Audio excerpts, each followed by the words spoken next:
Hey guys, mometaijankguy here, bringing you a brand new One Piece deck profile. You guys voted. It wasn't too many votes, but you guys picked Doffy. So let's get started. First off, I am very excited for this deck again because it is the first deck I made when I started the game. I got everything was really cheap. I got Mihawks for like $1, Ball Hancocks for like $1, or not even like Mihawks for like 50 cents. It was really cheap when the game first started at first, but then it got like overly super expensive. But yeah, I'm very excited that I can play this deck again, and it feels a lot smoother. And I feel like I'm a lot better at One Piece now from when I first started the game, because at first I didn't really understand the game too much. I thought of it too much as Dragon Ball, just because I was like, oh, it basically plays the same. But it's its own thing, and so it's essentially magic. But it was like the Dawn and stuff. So anywho, let's get started. First off, I did get third place today at my locals. I think there was like 18, 20 people. I was not playing this, unfortunately. I was playing Nami. Really quick, like my first matchup was against Doffy. I won that one. Second match was against a Nail. I just didn't draw good for that game and I lost. Game 3 was against Bonnie. I won that one. And then the last round was against a Nail again. And that game I actually drew much better. It also helps when your last life was a Sanji's Pilaf and you only have 2 cards in the deck. So let's get started. So this is the Luffy. For anybody who's new to One Piece or new to the channel, welcome. So this is our leader, Donquixote Doflamingo. He is a set 1 leader, and he's pretty insane. He's a lot better with all the new support from OP07. So for when you attach 2 Don, and when attacking, you can pay 1. Reveal 1 card from the top of your deck. If that card is a 7 Warlords of the Sea type character, with a play cost of 4 or less, you can play that card rested. So essentially, he spits out bodies for a cheaper cost. And it's pretty strong. It also, I'll explain it a bit later. I guess I'm no pro with this deck, but I do understand it quite a bit, I would say. So let's get started. So we're gonna play for Perona. Perona is a necessity in the deck. You have to run 4. You can't run more or less of her. She is just your ideal turn 1 play. You essentially mulligan for her because she can basically fix what you're going to draw for the next few turns and what you can hit off Doflamingo. So on play, look at the top 5 cards of your deck. You can put them on the top or bottom of your deck in any order. So it's not like put 3 on top, 2 in the bottom. It's put all 5 on the top in any order, or all 5 on the bottom in any order. So very good card. You want to see this in your opening hand. Next we are playing, I was playing 4, but I kept seeing it way too much, is Pudding, Charlotte Pudding. This card is just very good against certain matchups. It's good against a Nell because they just like taking free life, and so when you play this, it sets them back quite a bit, and it could maybe like set them back for the entire game just because it can neg them really hard.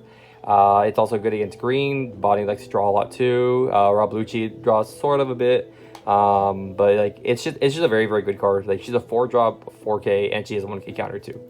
So on play, your opponent returns all cards in their hand into their deck. They shuffle and then they draw 5. So it's very nice. Even if they have 5 cards and like you think that they may have something, depending on like how they're playing, just playing this and like negating them 1 card or even just giving them a new hand could make or break the game. So we're gonna get these out of the way. Next off, we're gonna go with all the Warlords. So we're playing for Donquixote Doflamingo. This is the only blocker in the deck, unfortunately. But I'll get to why that's okay in a little bit. So this is just a 3-drop Perona. So on play, look at the top 5 cards of your deck, put them on the top or bottom of your deck in any order. So it's just a really good card. It's a 3-4K, the blocker, so it's very strong. Next, we're gonna play one of the new cards, which basically gives this deck a really like nice like breath of life. It's for Jinbei. Jinbei, in my opinion, from playing the deck not too much, but also quite a bit though, is like the heart and soul of the deck. Because Jinbei is what allows you to go wide. Like this does allow you to go wide, but this allows you to go wide, and like just doing it back to back is just very mean and very nice. So when you hit this off of this and playing another 4-cost body, it's just really insane. And so on play up to 1 7 Warlord of the Sea type character which costs 4 or less other than himself, and you play it. And what's nice is that it's an active, it's not rested, so it's super nice. And so I'll just get to it really quick right now. So the reason wwhy it's really good that he like placing rested is because he essentially brings out a body that the opponent wants to, so the opponent can run it over, and it takes pressure off your life. It doesn't sound good on paper, but once you see like the deck in action, if you have already seen it, you'll notice like the opponent will ignore your life basically and just try to run over your bodies, and you can just block them and just get everything back to your hand essentially. Next, we are playing another really good card, which synergizes very well. It's going to be for Edward Weevil. So on play, you just draw a card. Has no counter, which if it had counter, I think this card would be an SR instead of a rare. Yeah, so on play, draw a card. He's a 4/6K body, and it's just very, very good. Like, this is really nice when you go Perona or Doffy. Like, turn 1, Perona, and let's say there's like an event card. You could put that on top, and then the second card is Jinbei, and you have this in your hand, and then you know what you're going to draw for the third card, and let's say it's a pudding. It's just very, very good. It's very, very strong.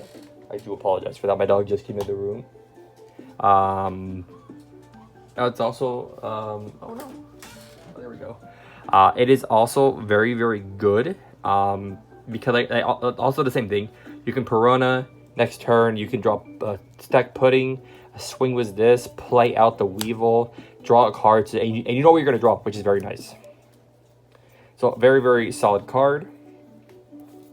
Next up, we are playing for Gekomoria. This is from the structure deck. On play, you can add up to 1/7 Warlord of the Sea with a play cost of 4 or less other than himself. So, very, very nice. So, essentially, later in the game, this is basically this, because it gives you a card back, but you get to select what you want from the trash, which is really nice. So even going this into this and just drawing is very nice. And sometimes, like, you don't even need to do leader skill if you're going second, because if you open up Jinbei, or even if you open up this, and then you know Jinbei is the next try, and you have another body in your hand, instead of doing the leader skill, just play 4, bring out 2 4Ks, and just swing for 5. It applies a lot of pressure, which is really, really nice. Next, we're gonna, so these are all like the main hitters, the main beat sticks. I mean, we're not beat sticks, but I'll get into it right now. So next, we're going to the 2K counters. So they are also all 7 Warlords, which is very nice, and they're all pretty good. So Crocodile is probably the worst one out of the bunch. So he is a 2K counter. He's a 4/5. On play, pay 1. Return up to 1 character as a cost of 2 less to do in his hand. So it's a nice skill. It's a niche skill, but it's a nice skill. Because you can bounce back your Perona, so you can reuse it. If you haven't seen another one, you can bounce back like 1K block, like 1 cost blockers. You can bounce back the 2 cost Resonante blocker. It has its utilities, but usually it's a 2K counter. But like if you hit it off top of the leader, even if you blind it, it's still a 5K body that they're probably going to try to swing at. Next, we are playing the new Trafalgar Law. Card is very good. If you hit it off of this, you can play, just return it to your hand with its skill.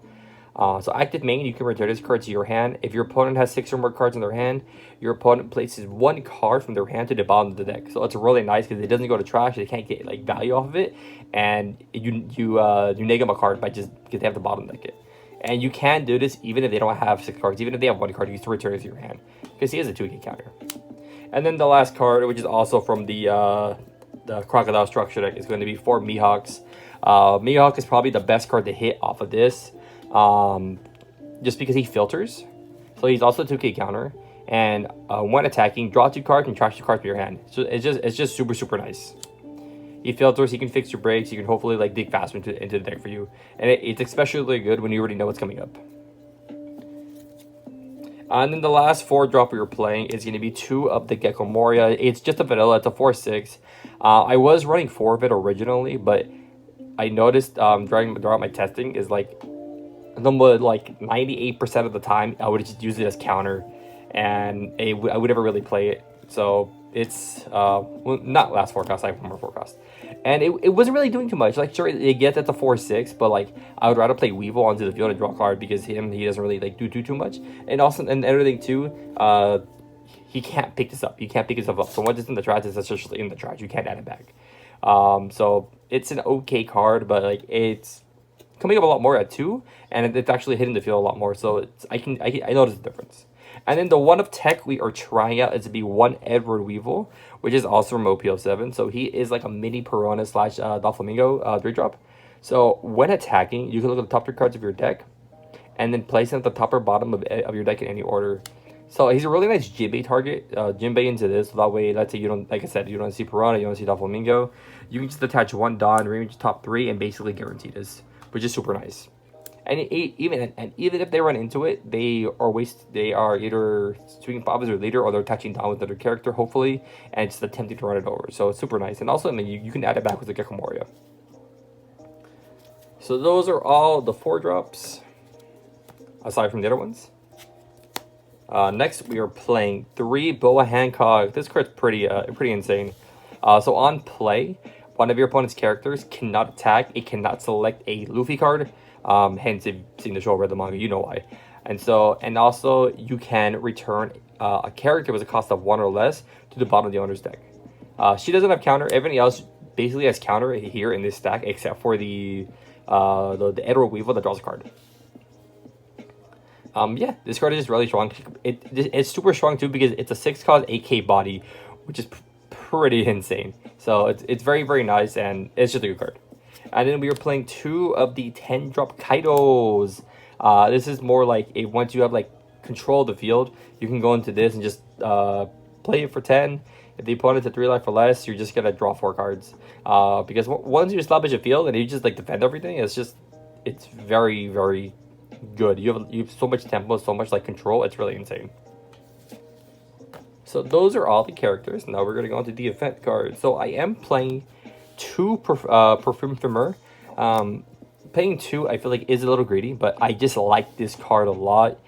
Even the trigger's not bad. The trigger is just draw 1 card, because let's say you already have one in hand, you only need 1. Just drawing a card is just very, very nice. So this card is during your main. So select up to one of your the 7 Warlords of the Sea type character or leader, which is nice. That card gets plus 2,000 power. Then if the selected card attacks this turn, your opponent cannot activate blocker. So it's really nice. Like, let's say they're at no life, you go to your leader, you swing for 15, and it's just like it's good. And it works with any of the characters too that aren't which isn't the Pudding or the Kaido or the Piranha, and it's just a really nice card because the fact that you're still getting 2,000, which means like those 2 Don you tap, it's essentially still there, and it's just a very strong card. I like it a lot because there's like bonding and stuff.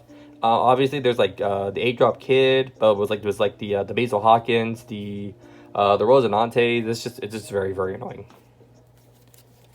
Next, we are playing 2 Gum Gum Red Rock. This card is just pay 6, bottom deck one of your opponent's characters. Super strong card. It's been strong ever since it came out over, I think it was OP04, I think? OP05. OP04, yeah. And then the trigger is really good too. Return up to one of your opponent's characters, cost 4 or less, the bottom of the deck. So sometimes you want to activate the trigger depending on what the board is, or just put it to your hand. Let's see. And then the last card we are playing, I am debating putting up to 4. I might put up to 4. It's going to be 3 Gravity Blade Raging Tiger. This card is phenomenal. It's very good against the decent against the Rob Lucci matchup, I would say, but it's super strong against the Mirror. It's super strong against Bonnie because you can bottom deck Basil Hawkins. You can bottom deck the 4-cost, I forgot his name, the 4-cost blocker that at the end of your turn you tap it on. It's okay against an L because during the late game they're all high-cost cards. It's really good against Piranha because they don't play anything like too crazy. So that's very good. But yeah, that is the deck profile. It is a bit different than most. I hope you guys enjoyed this, and again, I do apologize for not uploading a lot of One Piece videos, just because, like I said, One Piece is a pretty expensive game. But thankfully, like even these, I shuffled it. These are like $5 to $6, but I've had these since I started the game and I never got rid of them. Thank gosh.